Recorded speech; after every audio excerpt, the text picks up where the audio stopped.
Good morning, friends. Stephen Benoon here with Israeli News Live. Today is September the 22nd, 2025, and the secret war inside of you. It's your body versus your soul, and you have become a prisoner. I mean, I was thinking about what do you title a video like this, right? I mean, how do you break out of prison? 101 ways to break out of prison, what is this war that is waging within? There's so many different ideas, and yet I just couldn't come to that right visualization that would really make it make sense for people.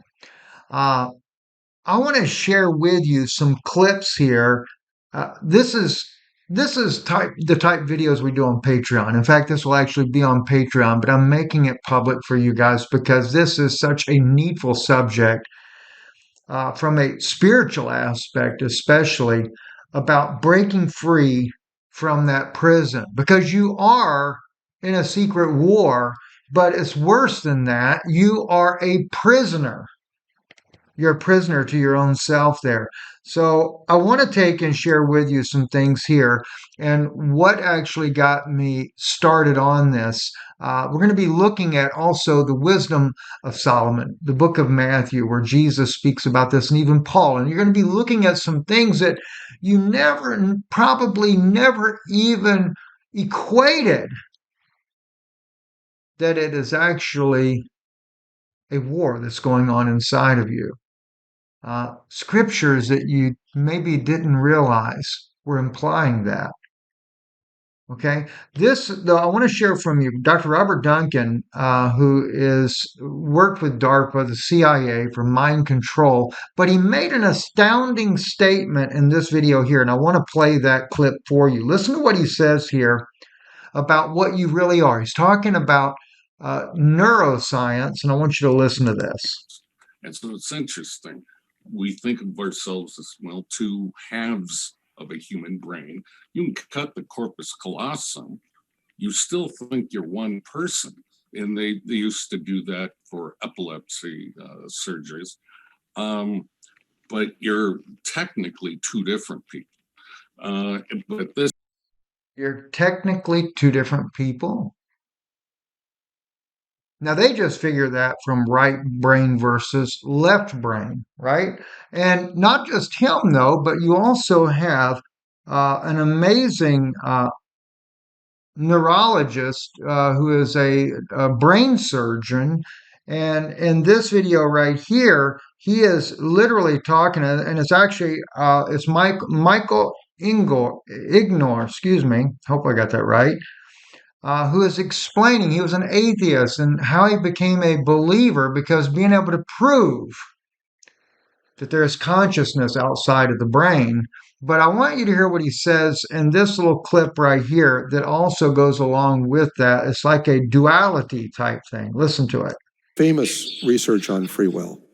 And what Leibniz found, and it would take a while to go in details about how he did his experiments. They were quite ingenious. But he would record electrical signals from the scalp, and these are people who haven't had any surgery. They're just normal volunteers. And what he found was that when you decide to do something simple, there tends to be a spike in brain activity that happens about a half second before you decide. Like if you're going to turn on a light switch. About a half second before you turn on the light switch, your brain spikes. And that's before you're aware that you're going to turn it on. So and that seems at first glance that everything is driven by your brain. Your brain makes you do it, and you don't really have any free will. It's all just chemicals driving you to do things. But he was a very clever researcher, and what he did is he asked people to veto your decision. That is, that when you're about to flip the switch, say, no, I'm not going to do it. I've changed my mind. And the veto didn't have a spike in the brain. So he said, it's not so much that he showed there was free will, but they showed there was free won't. That is that your brain, and he commented, he was a religious man, and he said, this is the traditional religious way of understanding human motivation. that we're hit with temptations from our brain, but we have the free choice to do it or not. Because the free choice to do it or not did not have any new brain activity at all. It was independent of the brain. So the brain keeps hitting you with these things, have that extra piece of cake. But you can say yes or no, and you can't blame your brain. And I want you to see one more part of this aspect as well. And because again, it is showing there are certain decisions that are made within you that have no brain function at all. Listen to this Adrian one. Owen, This will be from an MRI mapping brain activity from what you think and your decisions. a researcher, I think he's currently in Indiana. He was at Cambridge in England, did a fascinating study in patients in persistent vegetative state. Persistent vegetative state is the deepest level of coma. It's just a step above brain death. And it happens when people have had very severe brain injuries from lack of oxygen or from motor vehicle accidents. And it's called vegetative. Actually, we don't need to go into this. I remember what that was. He also shows some amazing things too, even in this case here, people that are born without brains, practically no brain, and even one young man that was born without a brain that still have the ability to react. This child here, that the biggest part of the brain is gone, grows up, graduates, and I think the young lady actually goes to college. Yeah, Cindy, she went to college, became an educator. That's another subject altogether because what I want to go into is the idea of that two part. Going back to what Dr. Duncan said there, and I'll back up just a little clip of that though so we can relook at that. I want to revisit what Dr. Duncan says again here. Listen to what he says here about two of you. Brains. And so it's interesting. We think of ourselves as, two halves of a human brain. You can cut the corpus callosum, you still think you're one person. And they used to do that for epilepsy surgeries. But you're technically two different people. You're technically two different people. Well, let's just kind of think about this for a moment then. I want to let's take and go to Matthew and remember what Jesus says here in Matthew chapter 18. Again, I say unto you that if two of you shall agree on earth as touching anything that they shall ask, it shall be done for them of my Father which is in heaven. For where two or three are gathered together in my name, there am I in the midst of them. Now, I have a different analogy of what I think the two or three really references there. The two of you, and let's take a serious look at this over in the Hebrew Matthew, and I actually got a different one up, but I'm going to pull this up. Or maybe I don't have a different one up. Yeah, I do have a different one up there. And I should probably read this as well. Jesus, they were saying that he cast out the devils by Beelzebub. He says, if I cast out demons by Beelzebub, why do your sons not cast them out? He's letting you know that they were of Beelzebub, right? They were of the devil. And Jesus says that in other places, you are of your father the devil. But that's a different subject right now than what we're talking about. But this is what's really important because in the book of Thomas, in the Nag Hammadi, he said, if the two in this one house make peace, right? And again, we read here, and again, I say to you that if two of you shall agree on earth as touching anything that they shall ask, it shall be done for them of my Father which is in heaven. But in the Hebrew version of the same book, which we know, according to the church fathers, Matthew wrote in the Hebrew language, not in the English language. Okay, I just make that one point clear. He actually says this here. Let me just find the right verse here. What was that again? That was in Matthew 18, verse 19. So let's go to 9. Also, I say to you, if two of you wish to make peace on earth, everything which you ask will be yours from my Father who is in heaven. And in the book of Thomas, he says, if two in this one house make peace. And there's another reference too, where Jesus talks about that in the canon of scriptures there about two in the house, right? But the interesting thing is, the two is within you. It's literally your own body, your mind, your brain is at war with your soul. Now, if you go back to the doctor here, that the neuroscientist guy, Doctor, I forget his name again. I'll just try to bring Doctor Ignore, Michael Ignore there. Uh, if we go back to what he is saying right here, you know, he literally is telling you, like he was using the study of the one guy, and I forget here, let's see, where was it at there? And he talks about this free want, not free will, but actually free want. In other words, you won't do it, and it doesn't register in the brain. In other words, when you make that conscious decision not to do something, even though your brain has already spiked and showed a half a second before you do it, your brain told you to do it. If you choose not to do it, reject the idea, it doesn't register in the brain. So they realize there's something outside mental capacity that can make decisions. And they realize later it's the soul. And that's what the scripture is talking about right there, right? So let's go then, let's look at the wisdom of Solomon, chapter 9. We read here, for the corruptible body presseth down the soul, and the earthly tabernacle weigheth down the mind that musteth upon many things, or museth upon many things. Isn't that fascinating? For the corruptible body presseth down the soul, the earthly tabernacle weigheth down the mind that museth upon many things. The battle is within you. Your body is literally fighting against your soul.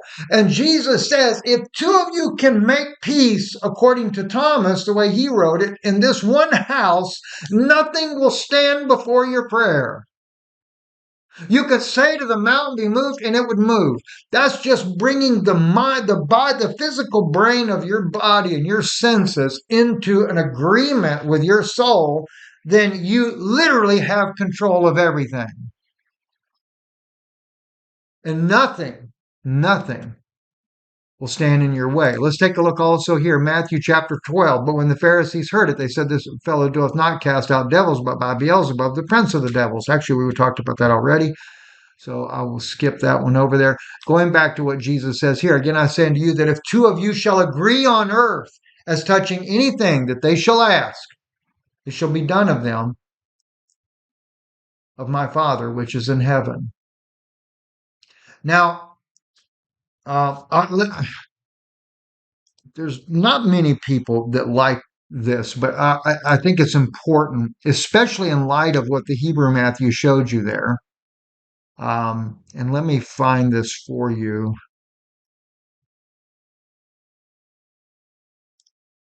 So let's go here.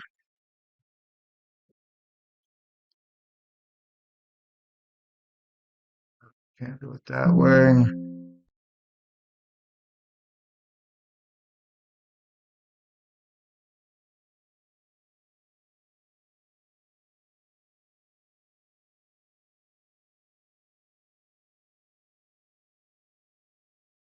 But even that one there, and this is another one, and this is what Jesus said. And I'm actually going to go deeper in this in our Patreon video on this for you guys. For this reason, I say if the owners of the house know that a thief is coming, they would be on guard, right? Remember what Jesus says also in the Gospels about that very thing, before the thief arrives, and will not let the thief break into their house, their domain, to steal their possessions. But the problem is the thief is already in your house. He's already there. You're warring against yourself. And Paul talks about that as well. That's what's very important to keep in mind as well. Paul looks at that too. Let's see. Yeah, Jesus said, if two make peace with each other in a single house, they will say to the mountain, move from here, and it will move. Let's pull up, because that's the one that I was thinking about that's really important. in the Hebrew Matthew. It's the mountain being moved. Let me just pull that out real quick. Um,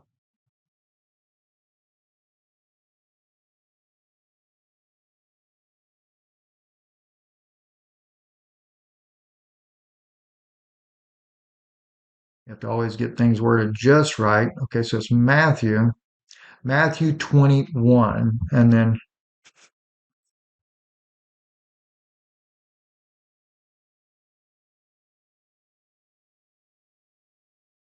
okay. I'll skip it for now. I'll save that one for Patreon because I need to have more time to study it, and I don't have the time while we're doing this video here. So let's go back to where we're at there. So that's what I was talking about. If two make peace with each other in a single house, they will say to the mountain, move from here, and it will move. That is within you. Once you can get your mind, your brain in unison, in an agreement with your soul, nothing will stand before you. And then I have a feeling that two or three, that's when the Holy Spirit comes upon you. Because now you've got that unison inside of you. Now you've become a prepared vessel for the Holy Spirit. And Jesus says, wherever two or three are, I am in their midst. So it's something to think about, right? And what does Paul say? And we're going to be closing here in just a moment then. Was then that which is good made death unto me? Okay, let's back it up. For sin taketh occasion by commandment, deceived me, and by it slew me. Wherefore the law is holy, and the commandment holy, just and good. Was then that which is good made death unto me? God forbid. But sin, that it might appear sin, working death in me by that which is good, that sin by the commandment might become exceedingly sinful. In other words, the commandments made you realize what you were doing in your flesh was not good. Otherwise, you just thought you're doing everything by the natural nature. Okay? For we know that the law is spiritual, but I am carnal, sold under sin. Wow, how can the law be spiritual? Think about it. For that which I do, I allow not. And for what I would, that do I not, but what I hate, that I do. For that which I do, I allow not. That's when you're beginning to get control over your body. For what I would, that do I not. That's where the soul wants to do the correct, or actually, I'll take that back. For what I would, that I do not. He's showing he's getting control. But what I hate, that do I. I don't think that this meant what people thought it meant. I think they've totally got it twisted up on what Paul said. I want to show you when you begin to think about what Dr. Duncan said. He's actually, there's two people living inside of you. He's not talking about split personality. This is literally the flesh mind warring against the soul, like Dr. Ignore said there. That's a terrible name. Ignore. Got to ignore you, doc. So anyway, forgive me. I love that guy. He became a believer from an atheist to a believer because he is able to prove scientifically that the conscious soul exists outside of brain function. And he's not the only neurologist that did that, right? Anyway, for that which I do, I allow not. In other words, he's taken captive of that body and he's not allowing that to happen. For what I would, that do I not. What the body would do, what it would want to do, he's not allowing that to happen. But what I hate, that do I. He's not talking about doing something bad. He is literally talking about what I hate, that do I. His body hates to come into that obedience, but he's making that body come into obedience. And I think that even though it's a tongue twister, the way he says it, I think that's what he's talking about. Now, I could be wrong. If then I do that which I would not, I consent unto the law that it is good. Now then, it is not no more I that do it, but sin that dwelleth in me. For I know that in me, that is in my flesh, dwelleth no good thing, for to will is present with me. But how to perform that which is good, I find not. not in his faculties, not in his brain. It doesn't want to do good. But notice what he says, for to will is present with me. For the good that I would do not, but the evil which I would not, that I do. Now he's breaking it back down about the flesh. I know it sounds confusing, but if once you really begin to understand that there's a battle going on, and it's not, I mean, yes, the evil spirits can put things in your mind, but just the very fact that you're stuck in this body here, your own brain is putting enough into your mind as it is. And what you feed upon in that mind is going to make things a heck of a lot worse for you, or it can make things better for you. But bring that mind into captivity. Isn't that what Paul said in one place as well? Bringing into captivity the thoughts, right? For the good that okay. Now, if I do that, I would not. It is no more I that do it, but sin that dwelleth in me. That's exactly right.